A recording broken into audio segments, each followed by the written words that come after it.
Okay, so here we have the ThinkPad P50 alongside the ThinkPad W540, and I'm going to be reviewing some of the differences between these two. I'm upgrading from the 540 up to the P50.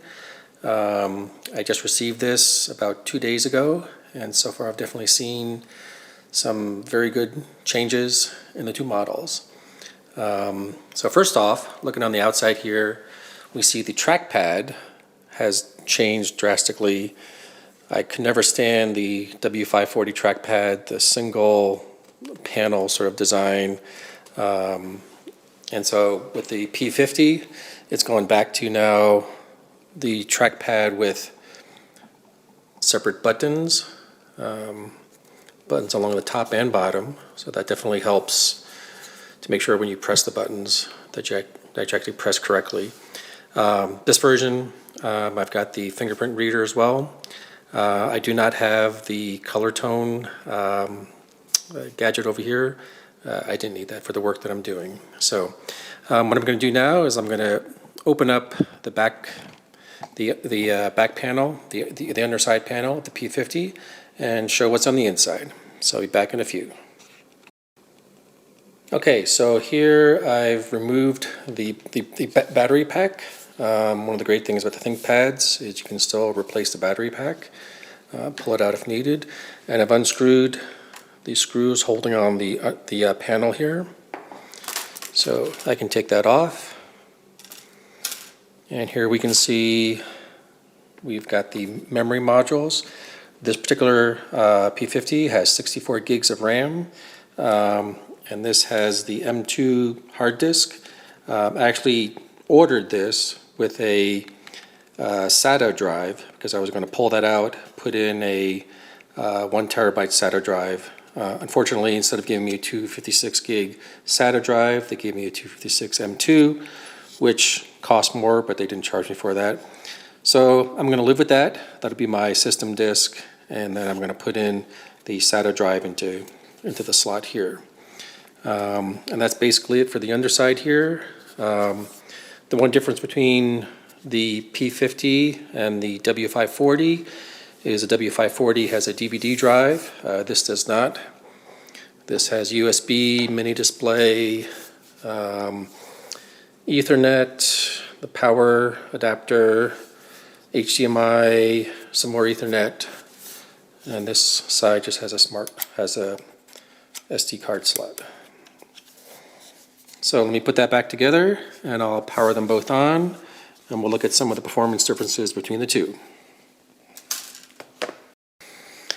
Okay, so I have these both booted up and they're both hooked up to a power supply. One thing I noticed, currently they're not doing anything. The P50 is already running a little bit cooler than the W540. The CPU temps, see if I can zoom in here. It's not going to focus.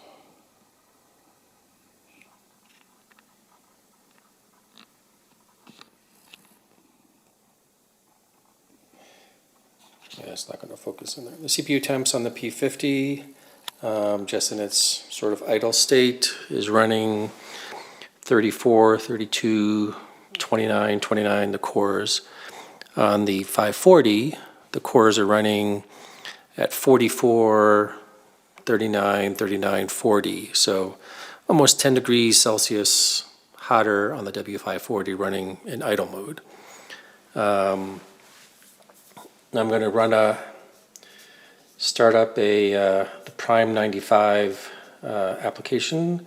It's a program for computing prime numbers that pretty much stress the heck out of any CPU. So let's start this up on the P50.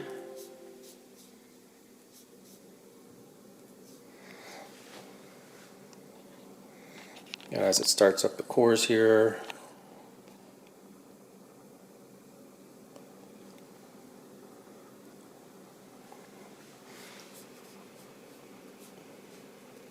we can begin to hear the fan going, 70% CPU, Still loading up the cores here.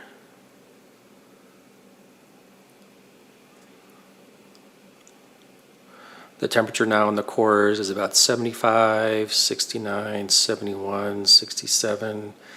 So now it's fully running maxed out. But the temperatures don't get above 70 pretty much. Now it's at 65, 64. CPU speed is still 2.6 gigahertz. This is the i7 6820HQ, so it's the higher performance option when ordering the P50. We'll let that run for a little bit, and we'll switch over to the 540. We'll fire up the same Prime 95 application.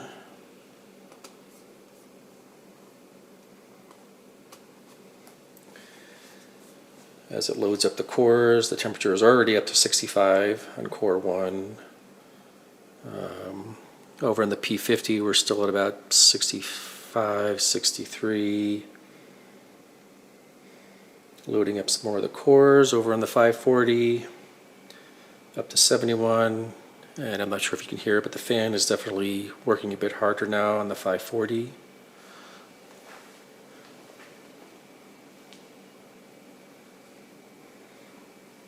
And now the 540 is fully loaded.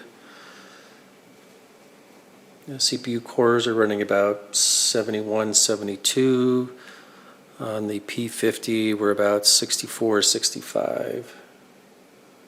So we'll give it a little bit longer, let them load up.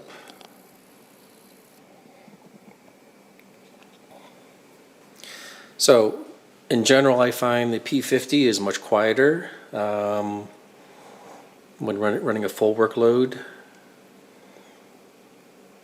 I find the keyboard is definitely nicer. It has the little LED light for the hard disk, which is good feedback to know that your machine is working or doing something.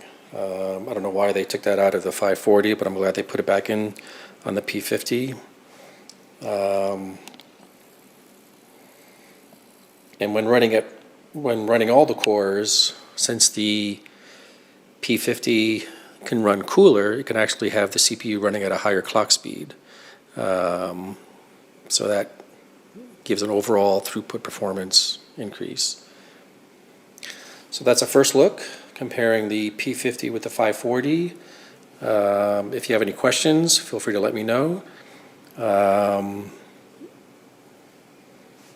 I'll be glad to post some more videos or answer some questions about it. I definitely found the P50 is a bit lighter. It doesn't have the DVD drive in it, so it definitely makes it a little bit lighter. This particular 540 also has the extended battery. I do not have the extended battery on the P50.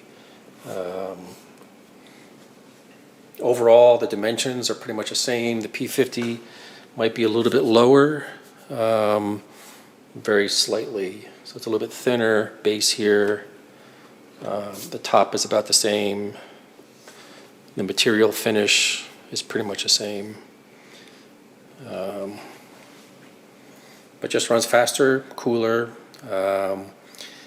has the better trackpad, the LED light for the hard drive, or the SSD drive in this case. The keyboard layout is about the same. I don't see much difference there.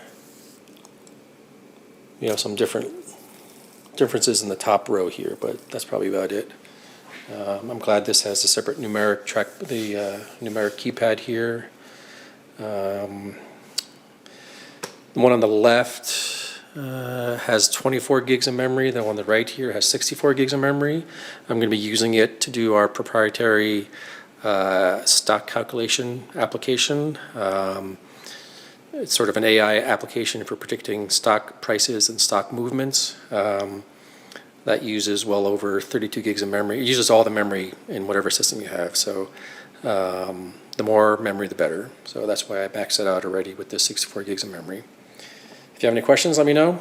And I'll be glad to answer questions, post feedback, or whatever. Okay.